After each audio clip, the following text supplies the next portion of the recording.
An annual Thanksgiving tradition in every household across the UK, traditional nacho dip. Let's begin. We'll start by making a roux. We'll put a little flour in a pot and brown it over a medium heat. Then we will add a little bit of fat. Today we'll be using butter. Next we'll add chopped up spam and red onion.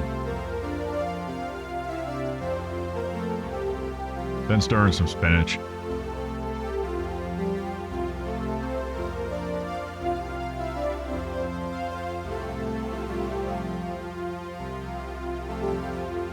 Add a little milk.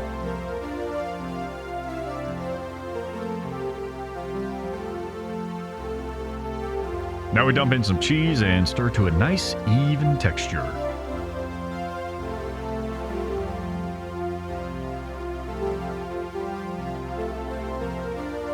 Finish it up with a little bit of ground black pepper, fresh from the can. And ever so gently plop it in a bowl. And there you have it. A quick one, but a very scrumptious traditional dish.